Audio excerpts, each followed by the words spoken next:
Welcome back, everyone. Chapter 10, Wireless Wide Area Networks. With this chapter, we're going to be talking about the basic concepts of cellular telephony, or telephony, however you want to pronounce it, and how it works. It's probably, for me, this is one of the more interesting chapters that we cover, only because I'm a big fan of the whole cellular phone thing. We're going to look at the different generations and the evolution of cellular, and we're going to discuss satellites and their applications in the wireless WANs. Now, a wireless wide area network, or WAN, spans a geographical area as large as an entire country, even the entire world. The wireless WANs can use the cellular phone network to span a country or an entire continent. Where cellular phone networks are not available, satellite technology can enable users to make telephone calls or access the internet from remote areas. Now, these two technologies will complement each other in many ways, and then make it possible for users to enjoy the connectivity to the internet and even run business applications from almost any location on the planet. This lesson, we're going to explore how cell phones work and some of the issues surrounding implementation of digital cellular phone technology, and it then takes a look at how satellite wireless communications, some of the issues surrounding the use of satellites for data transmission, and then how satellites complement the cellular telephony to help provide a truly global wireless wide area network. So let's get started. Now, although browsers on cell phones sometimes lack the full capabilities of desktops or laptop computer browsers, a cell phone can be connected or tethered to a laptop using a cable or Wi-Fi, and the resulting data connection to the networks, like the internet, can be used to run applications that might otherwise not work with a smartphone.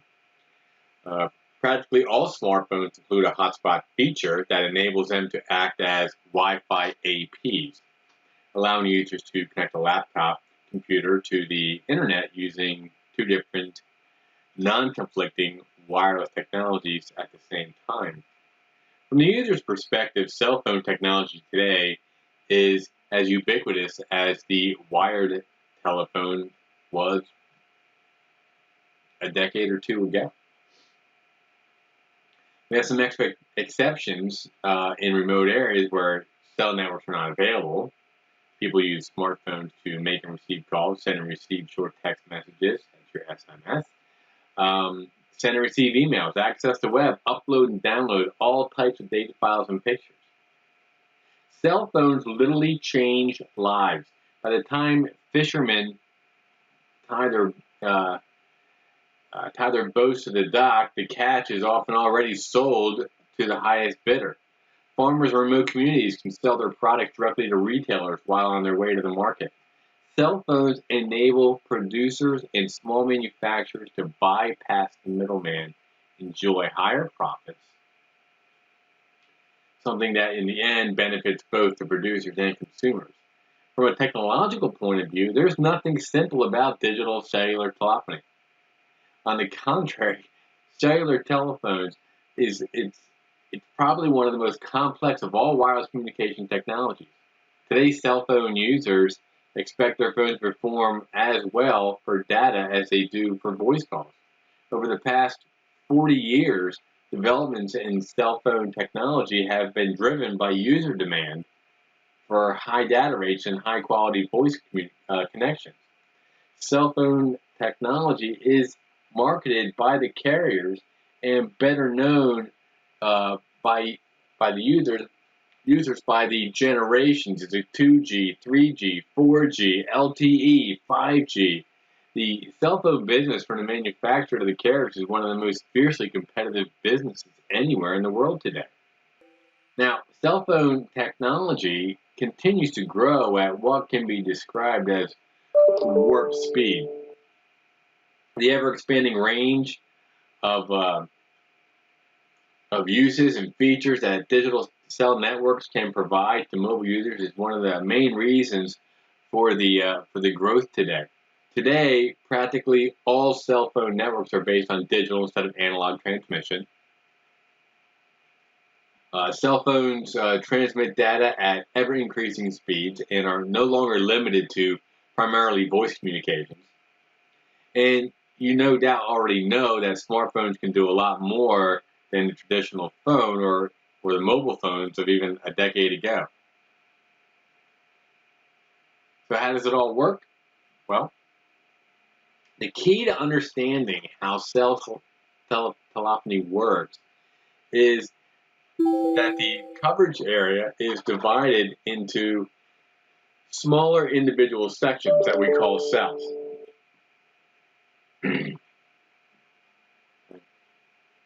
So as you can see here, a typical cell ranges from anywhere from a few thousand feet to up to 10 square miles. Now, at the center of each cell are a transmitter and a receiver with which the mobile devices near the cell communicate. These transmitters are connected to the base station, and each base station is connected to a mobile telecommunications switching office, or an MTSO. The MTSO is the link between the cell phone network and the wired telephone world, commonly referred to as the PSTN, or the Public Switch Telephone Network. The MTSO controls all transmitters and base stations in the cellular phone network. Now, a large city may have multiple MTSOs, each controlling an entire group of cells. Now, today's digital transmitters and digital cellular phones operate at lower power levels, which enable the carriers to install more cells closer together and support more users. Now, using low power mobile device enables the signal from a cell transmitter or from a single phone to stay confined to a smaller area and cause little to no interference with any of the nearby cells. Now, because the signal is at a particular frequency, it does not go far beyond the cell area. Now, that same frequency can be used in nearby cells at the same time, though not in adjacent cells. Okay, this is called frequency reuse, and you can see here it's a simplified example of what we're talking about. Now, cell phones have special codes associated with them, and these codes are used to identify the phone's carrier, or service provider, such as AT&T or Sprint or T-Mobile or Verizon. Now, some of these codes are pre-programmed when the phone is manufactured, whereas others are associated with the user's account. Most cell phones today require what's called a SIM card, which is your subscriber identity module. It's a very small electronic card used to associate the number with the user's account with the carrier.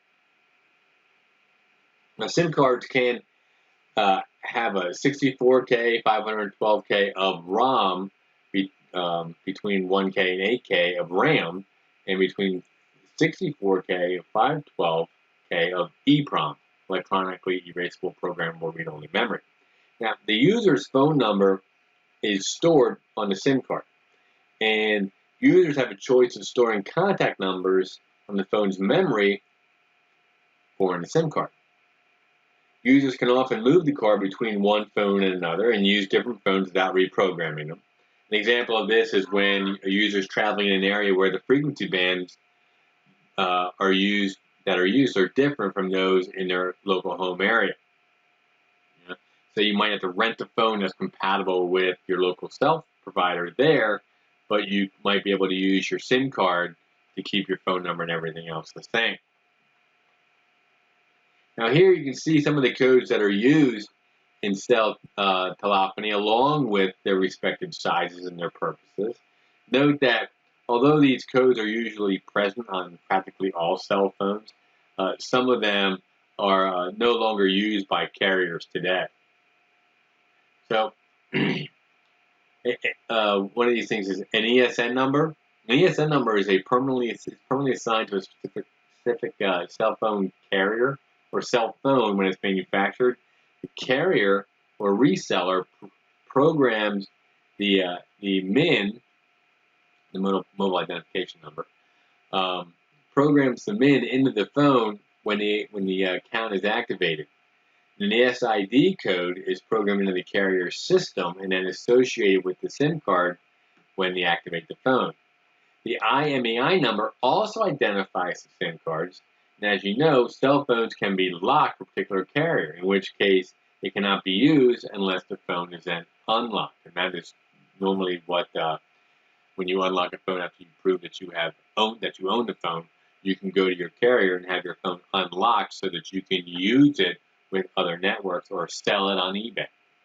When a cell phone user moves around within a particular cell, the transmitters at the base station for that cell handle all the communications. And as the user moves toward the next cell, the cell phone automatically communicates and associates with the base station. We talked about something about this earlier. It's the handoff. However, what happens in a cellular phone, if a cellular moves beyond the coverage area of the entire cell network, for example, if he goes from Nashville to Boston, in this case, the cellular telephone would connect with the cellular network in Boston, which will then communicate with the network in Nashville to verify that the user has a valid account and can make calls. This connection to a cell outside of the user's home area is what we call roaming. Cell phone user's home area is the location where he lives or works and where he has an account with that cell phone carrier. When connected to the home area, the user pays local per minute call rates. When roaming, the per minute rates tend to be higher, and a roaming fee might also apply. Now, per minute rates and roaming rates depend on the carrier, and a roaming fee will apply. Per minute roaming rates depend on the carrier with which the user has an account, and some carriers have been phasing out roaming fees within their national coverage area. So there's a few steps that will actually occur when you make a cell call. Right? When the cell phone is turned on, it scans the frequency that it's programmed to use and then listens for a broadcast from the nearest base station on a selected frequency. That is called the control channel. This broadcast contains information about the network and then the frequencies used in a particular cell. So if the phone cannot detect a control channel, it might be out of range of a compatible network, in which case it displays a message to the user that maybe it has no service. The broadcast also contains the SID of the carrier. Now, if the cell phone receives the broadcast information correctly, it compares it to the SID of the carrier that was programmed into the phone or the SIM. If the information on the phone or the SIM matches the broadcast, the cell phone is in a network owned by its carrier, and the cell phone then transmits a registration request number to the base station that the MTSO uses for tracking the cells. If the SID does not match, then the phone is what we call roaming. The MTSO of the remote network contacts the MTSO of the home network, which confirms that the SID of the phone belongs to is a valid account. The MTSO of the remote network then tracks the phone and sends call information, including the length of the call and the call status, as a roaming connection back to the home MTSO, so you get billed. When a call comes in, the MTSO locates the phone through the registration request and then selects a frequency that will be used by the communication or for the communication. Next, the MTSO will send the frequency information to the phone over the control channel. Both the phone and the transmitter switch to that frequency, and then the connection is then completed. The phone and transmitter change frequencies as required. This process of making an outgoing call is similar to one for receiving a call. Now let's look at the evolution. It's always nice to see, for those of us who have been around a while, to see where we were from when we had our bag phones to where we are now with 5G. Now, because cellular technology is available worldwide, it is useful to learn about how it evolved, where it might be going in the future. The first gen of cellular telephony used an analog transmission, modulated voice using FM. It was based on a standard called Advanced Mobile Phone Service, or AMPS, using circuit switching, operated in the 800 and 900 megahertz range, using a 30 kilohertz wide channel with a 40 kilohertz passband. 7.5 kilohertz guards were on each side to protect and keep it from bleeding to other channels. And it uses frequency division multiple access. Allocating two frequencies to each user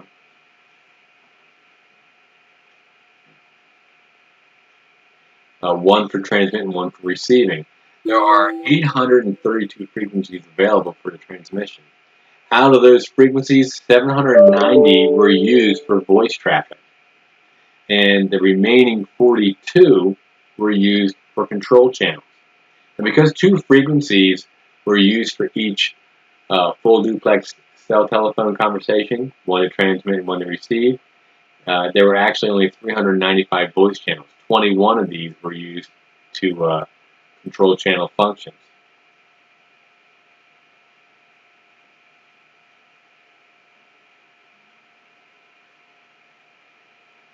.2G was first deployed in the early 90s. It was meant to replace the AMPS, AMPS. Most 2G networks are being or have been phased out by now. Second-gen networks are capable of transmitting data at between 9.6 and 14.4 K. It's in the 800 megahertz to the 1.9 gigahertz frequency band, but they were still circuit switched for both voice and data, and so could provide only limited data services. 2G systems use digital instead of analog, which improved the voice quality because digital signals can be regenerated and the interference can be removed. Digital transmissions used the frequency spectrum more efficiently in a variety of ways, so the carriers were able to support a larger number of users per cell. Carriers deploying 2G cell networks built their networks around various kinds of access technologies. Three technologies were used in 2G: TDMA, CDMA, and GSM. So you had your time division multiple access, where the cellular divides each 30 kilohertz radio frequency into 6 unique time slots. And each caller uses 2 time slots, one for sending, one for receiving. It means that TDMA could handle 3 times as many calls over a single frequency channel. But it still used circuit switching for both voice and data. And it could not transmit both simultaneously. So here's an example of TDMA. Now, with code division, or CDMA, each user is allocated the entire spectrum all the time.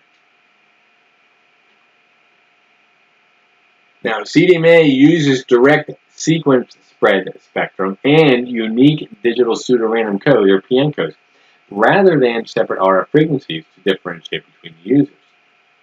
Now, a CDMA transmission is spread across the frequency, and the digital codes are applied to individual transmissions. When the signal is received, the codes are removed from the signal in the way we talked about way back in Chapter 3. Next is GSM. We want to talk about the GSM. A GSM, or Global System for for mobile communications was developed in the 1980s as the European standard for public mobile communications. Uses a combination of FDMA and TDMA. It divides 25 megahertz wide channel into 124 frequencies of 200K each. Each 200 kilohertz channel is then divided into 8 time slots using TDMA. Modulation employed is a variation of frequency shift keying called the Gaussian minimum shift keying, which uses filters to help reduce interference between adjacent channels.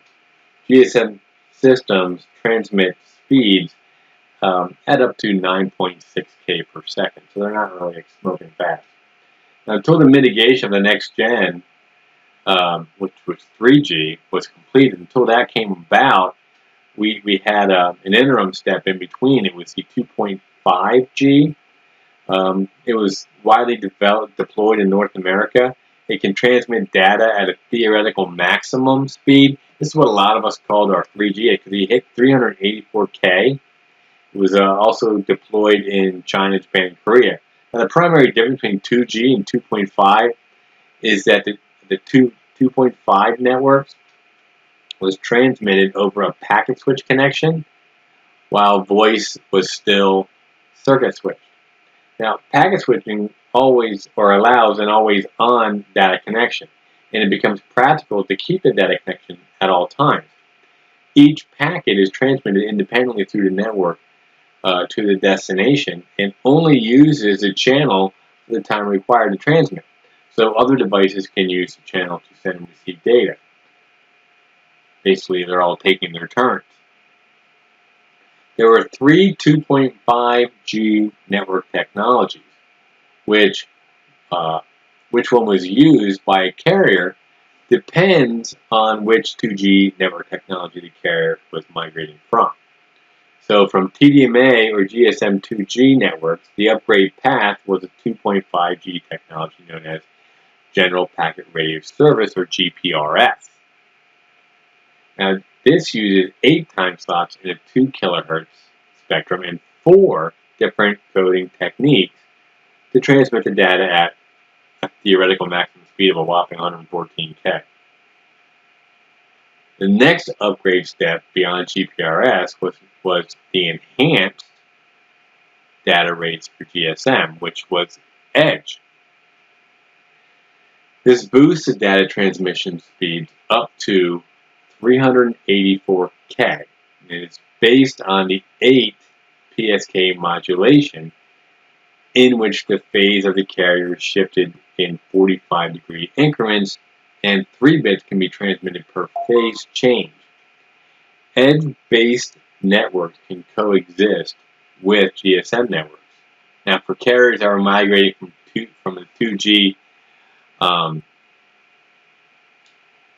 CDMA network, the transition was called CDMA 2000 1X RTT.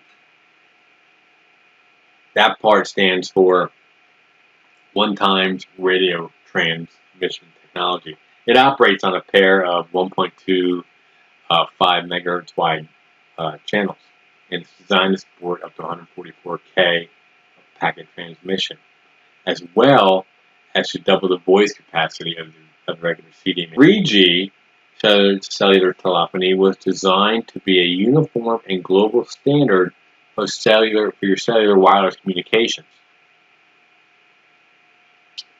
The International Telecommunications Union listed the following maximum data rates for a wireless cellular digital network. The 144K was for a mobile user, 386K for a slowly moving user, and 2 meg for a stationary user. Now, converting from a 2.5G network to a 3G depended on the 2.5G technology that was employed by the carrier. Now, if the transition is being made from CDMA 2000 1X RTT, the path would be to CDMA 2000 1X EVDO. Now, EVDO meant Evolution Data Optimized. That technology can transmit at up to 2.4 meg per second. However, the EVDO can only send data and must be coupled with the 1X RTT to handle both voice and data. The EVDO uses a pair of separate dedicated channels for data, often in frequency bands being added to the bands available for use with the CDMA 2000 tech. The EVDO radios measure the signal-to-noise ratio in each channel pair every 1.667 milliseconds. If a network is transitioning from edge 2.5G wideband CDMA, the migration path to 3G, the WCDMA adds a packet switch data channel to a circuit switch voice channel. And then it can send up a 2 meg to a stationary user and 384 to a mobile user. The upgrade path from WCDMA is to high-speed download packet access, or HSDPA. Another interim technology that gave us the ability to transmit at 8 to 10 meg downstream. It uses a 5 megahertz channel along with a variety of adaptive modulations, multiple input-outputs. We had the MIMO antenna, and hybrid automatic requests, or HARQ techniques. All this came to group together to potentially achieve what we call very high data rates. Several carriers in North America that were supporting GSM moved quickly to update their equipment to HSDPA. But the changes didn't end there. As the number of subscribers increased, carriers are under pressure to support more users with a limited amount of frequency bandwidth. Most, if not all, the carriers that had deployed CDMA found themselves under pressure to move to a technology that was proposed back in 2005 and could support theoretical peak download data rates of up to 300 meg per second and upload rates of 75 meg per second. The CDMA carriers needed to match these speeds, which could not be accomplished with EVDV, so they began deploying and testing the intermediate successor to HSDPA, which is HSPA, the evolved high-speed packet access. Now, this technical standard provides theoretical data rates of up to 168 meg per second down, realistically hitting about 42 meg, and 22 meg of an uplink on the uplink, and it combines two HSDPA transmitters into one using MIMO. 64 QAM modulation. The downlink, 6 bits per symbol, and 16 QAM modulation for uplink, 4 bits per symbol. Two parallel transmissions form a spatially multiplex channel. But keep in mind that higher data rates are also dependent on the processing capacity of your cell phone itself. Now, HSPA Plus allows the carriers to move to an all-IP packet-only architecture in which the base stations can bypass the legacy infrastructure on cellular networks, thus connecting directly to a gateway and using IP routing technology to forward packets to and from a mobile user. The HSPA Plus can handle up to 5 times more users per cell on the downlink and twice the number of users on an uplink than previous generation systems. So all this reduces the cost of bits per bit for the carrier, and then saving eventually came out to the end users. The HSPA Plus provided an upgrade path to our latest generation technology, or what we call long-term evolution, or LTE. It's also called 4G, which many carriers worldwide have adopted or moved towards. The LTE expands the MIMO spatial multiplexing beyond the 2x2 radio configuration of HSPA Plus. It allows the user of wider bandwidth RF transmission channels up to 20 megahertz to achieve the maximum data rates of up to 100 meg on the down. LTE uses OFDM on the downlink. That's the tower to the mobile device, and a technique called orthogonal frequency division multi-access. The tower equipment can transfer or can transmit an OFDM signal with up to 2,048 subcarriers. Only 72 are used by each mobile device. Now, this enables the tower to connect to multiple devices at the same time. Each of the subcarriers is then modulated using QPSK, 16 QAM, or 64 QAM. Now, which modulation is chosen by the transmitters depends on the signal-to-noise ratio at any given time. So for the uplink, which is your mobile device to the tower, LTE uses a single carrier, FDMA, which essentially assigns a single subcarrier to the same OFDM stream to each user communicating with the same tower. This not only allows carriers to increase the number of simultaneous users on the uplink and reduce the peak RF traffic issues, but it also reduces the power requirements for mobile devices to help the battery charge last longer. The tower still uses at least 2 antennas per receiver, so the design of system is still essentially multi-in, multi-out based. Now, LTE simplifies the cellular network infrastructure for the carriers and makes deployment easier.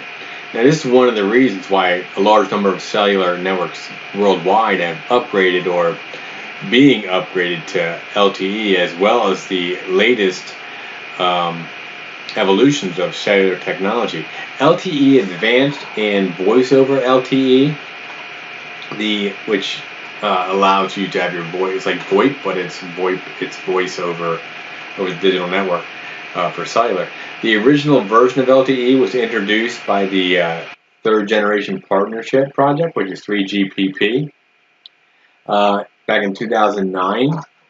3GPP is a group of 6 standards organizations from Asia, Europe, North America that propose standards for GSM, GPRS, Edge, HSDPA, and so on.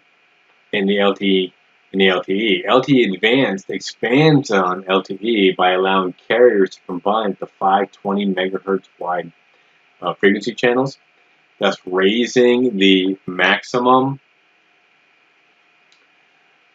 downlink data rate possible for mobile cellular devices to a gig. Now, albeit realistically a lot lower in your urban centers due to the shared access nature of technology. In addition, LTE Advanced standardizes the use of very small, low-power cells called microcells and femtocells to further optimize frequency reuse and allow more carriers to share the available frequency spectrum. And with the implementation of the voice over LTE, carriers finally moved from circuit switch voice calls and packet switch data to a completely total packet switch network, further simplifying the infrastructure deployment for the carriers. Now, once this happens, all cell traffic will be IP-based, similar to VoIP, and the quality of voice calls will also improve dramatically, mainly because it's going to be more efficient use of the bandwidth. New frequency bands, such as 3.5 gigahertz, are also being made available in China and Japan. And in North America, the upper and lower portions of the 700 megahertz band, originally used for over-the-air TV, is now dedicated to LTE with approximately 450 megahertz of total bandwidth. Remember, years ago, there was the big mandate, the big push that all over-the-air TV was going digital, so that freed up that area of bandwidth space that no one was using. Now, the 500 to 800 megahertz band is used in Europe. And here, you can just see the technology paths to 4G and beyond, which takes us now to the end of that graphic, which is 5G. Now, as always, we're just going to keep on going, more and more and more. Currently, it has been approved, unlike the writing of this book, it has been approved. It enables the carrier to support an ever-increasing number of users per cell, and the deployments are already out there. 5G technology employs a blend of GSM, HSPA+, WiMAX, and Wi-Fi to make use of as much spectrum as possible in the most efficient way. This means that 5G will be able to offer a wider diversity of services to cell subscribers and use higher frequency bands that are not currently available to cellular carriers. The current RF systems are limited to certain parts of the EM spectrum, and parts of it only are used infrequently. So the designers of 5G are working with the ITU and several other organizations, which in turn work with the regulatory authorities of all countries, and develop radios that can take advantage of these additional seldom used parts of the spectrum. One way to accomplish it is the use of a new breed of software defined radio called a cognitive radio that will learn and adapt to the RF environment, change their mode of operation and frequency bands dynamically, dramatically increasing their spectral efficiency, and then take advantage of the flexibility and interoperability of the various wireless communication systems that they're able to access. Another key point in the design of the 5G cellular network is the ability of many of these devices to communicate with each other, distributing the responsibility for processing and decision making around the whole RF environment.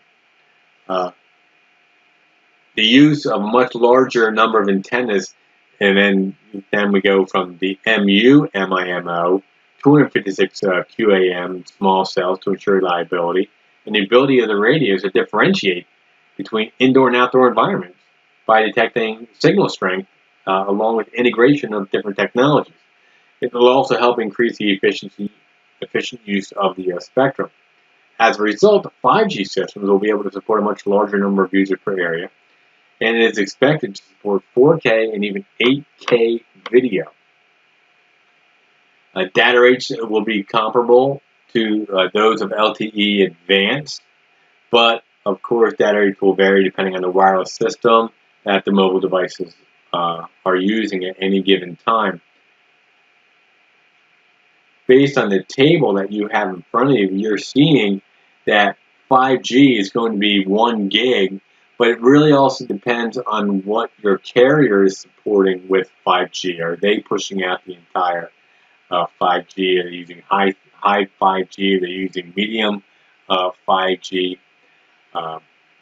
That'll depend on your carrier.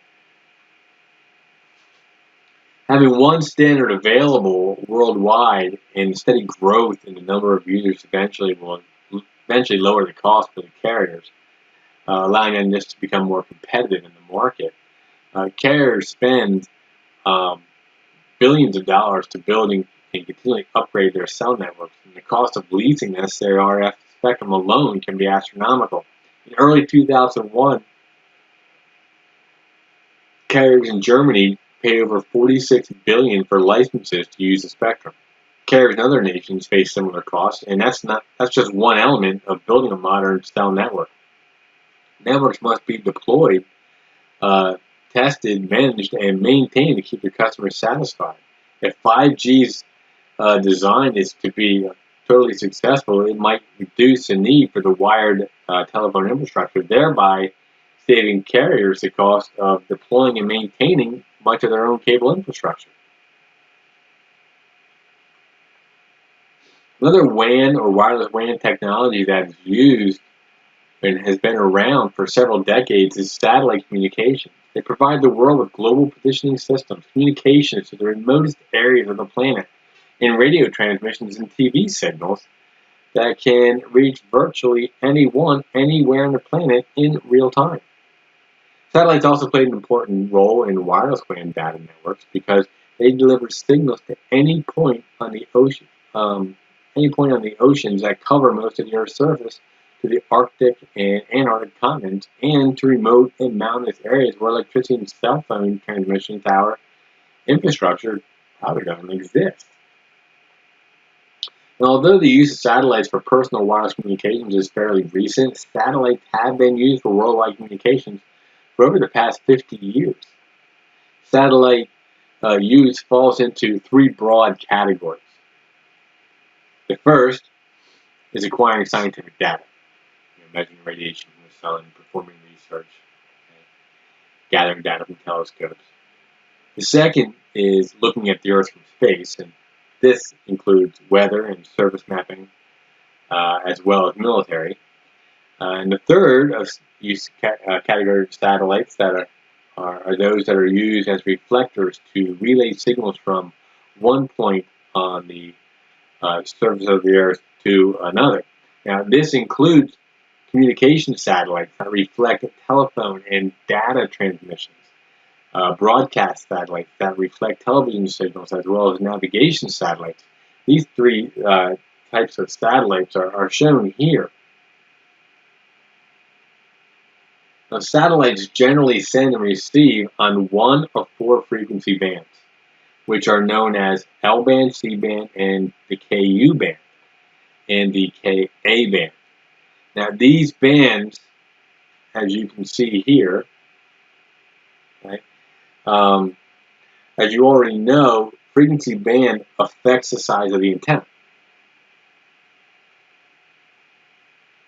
And we saw, or when we're going to see the typical size of antennas used for the four satellite bands. And note that in addition to the frequency band, the size of the antenna should be dependent on the footprint of the satellite and its signal strength and at the sending and the receiving location. Satellites have two classes of service, consumer class and business class. Now, consumer class shares the available bandwidth among the users. Business class, the more expensive of the two, offers dedicated channels with dedicated bandwidth. Now, satellites that reflect signals back to the Earth offer different types of service. Now, they may be designed for point-to-point, point-to-multipoint, or even multipoint-to-multipoint communications. Satellites use a variety of common modulation techniques, most of which we talked about in Chapter 2. Here's a brief description. Binary phase shift keying shifts the starting point of a carrier wave by 180 degrees, depending on whether you're at a 1 or a 0. The quadrature phase shift keying shifts the starting point of the carrier wave by 90 degrees, transmits 2 bits per symbol. 8-phase shift keying, like QPSK, but transmits 3 bits per symbol. And then the 16 level, primarily used for sending data downstream, considered very efficient, but it is less reliable. So it's generally not used for upstream transmissions. Satellite systems employ two common multiplexing techniques, the FDMA and TDMA. Now, along with some specialized techniques designed to maximize utilization of these very expensive communication channels, detailed coverage of these specialized techniques is something that we're not going to be covering in this class. But once again, here's a brief synopsis. Permanent assigned multiple access, one of the oldest techniques in which a frequency channel is permanently assigned to the user. Single channel per carrier, assigned a frequency channel to a single source used for broadcasting radio stations. These are always transmitting. Multiple channel per carrier uses a time division multiplexing to consolidate the traffic from different users. It's used for European digital video broadcasting standard and typically used in point-to-multipoint applications. And then you have your demand assigned to multiple access. It allocates bandwidth on a per call basis or per transmission between 2 or more Earth stations. It can efficiently share the pool of available frequencies and time resources, and permits full mesh routing, similar to how a telephone company's switch works, but requires much more expensive and complex, costly hardware. The satellite systems are classified according to, basically how they're floating up there in space. The 3 orbits are low Earth, or LEO, medium orbit, which is MEO, medium Earth orbit, and a class of high orbit satellites known as geosynchronous, or GEO. The MEO satellites also include the subclass of highly elliptical orbit satellites. The low Earth orbit satellite circles the Earth at altitudes between 200 and 900 miles above the Earth's surface. Now, because they orbit so close to the Earth, they must travel at high speeds so that the Earth's gravity doesn't pull them into the atmosphere. Satellites in LEO travel at an average of 17,000 miles per hour, circling the Earth in about 90 minutes. And because LEOs are in such a low orbit, their area of coverage, called the footprint, is small. Now that means that more LEO satellites are needed to provide coverage to larger areas compared with the MEO and GEO satellites. One LEO system calls for over 225 satellites for a total coverage of the Earth. LEO systems have a low latency, which are delays caused that it takes for the signal to travel, and they use low-power terrestrial devices, RF transmitters, and it takes 20 to 40 milliseconds for a signal to bounce from a station on Earth, from a station on Earthbound station to an LEO, then back to another Earth station. In the future, the LEOs are expected to be in demand for 3 markets: remote, rural, conventional telephone services, global mobile digital cellular service, and international broadband service. The speeds for wireless access are expected to exceed 100 meg per second. The MEO orbit the Earth at altitudes of 1,500 to 10,000 miles.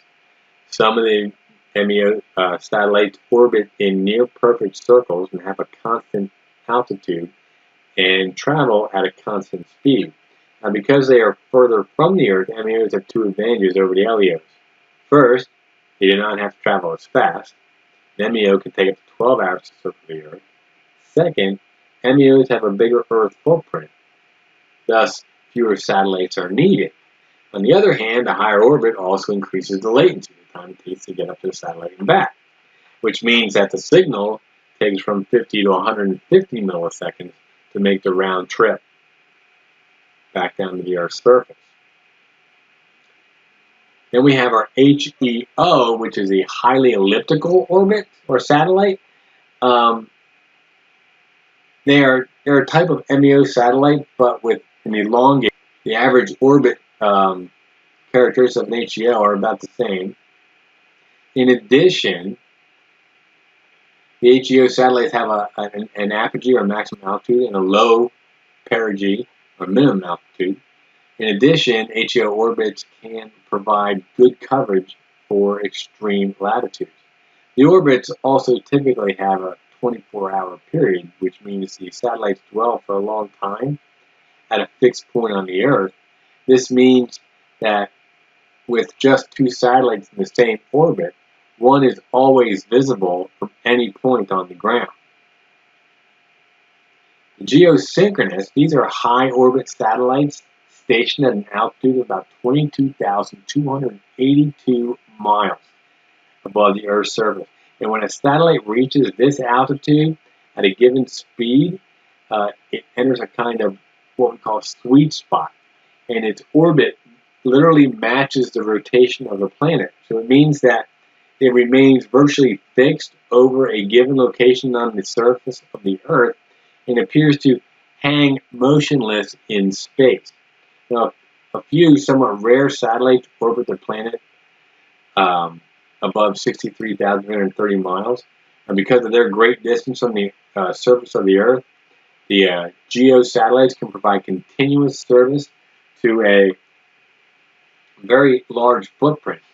Um, in fact, only 3 geosatellites are needed to cover the entire Earth, except for the polar regions.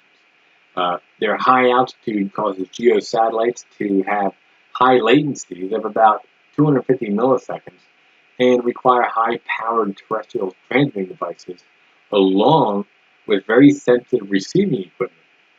Geosatellites are typically used for global communications, such as TV broadcasting, and weather forecasting.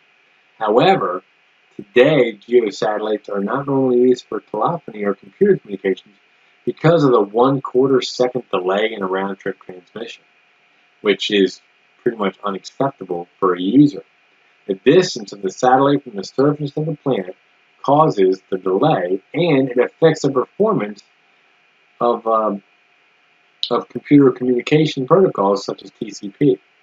However, geosatellites can be used as backup communication links in case major disasters affect the undersea optical cable communications infrastructure. Now, although geosatellites are much more expensive to launch, they are an attractive option because of their lifespan. They can be up there for anywhere from 12 to 15 years. The average lifespan for an LEO satellite is only about 5 years. Now, also, because their footprints are so large, they are much more efficient compared to LEO satellites. LEO satellites spend a portion of their orbit over sparsely populated areas where continuous coverage might not be needed. Now here you can see the advantages and disadvantages of the various satellites and their orbits. Now satellites are vulnerable to disturbances on the surface of our sun and other outer space phenomena, such as meteorites that can cause interruptions in communications or incapacitate a very expensive satellite. The United States National Aeronautics and Space Administration, NASA, has experimented with solar-powered aircraft flying at extremely high altitudes.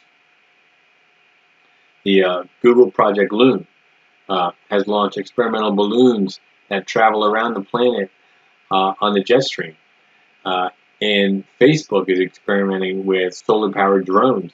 The Google and Facebook projects are an effort to bring internet connectivity to as many people around the world as possible, or basically at little to no cost to the users. Lastly, the fact that satellites can provide wireless communication service in areas not covered by other wireless WAN technologies means that end users and companies will continue to rely on this technology, probably indefinitely. Today's satellites enable airlines, merchant shipping companies, and tourism operators to offer internet access and voice calls to passengers and crews across large oceans, as well as near the poles and remote corners of the Earth where communications infrastructure just doesn't exist. As with other wireless technologies, it is likely the satellite technology will evolve, along with the experimental technologies that we've already talked about, to increase reliability and lower the costs and make things more economical. And that concludes our chapter for the day. You'll have your Associated Labs, and I will see you for Chapter 11, Radio Frequency Identification and Near Field Communications.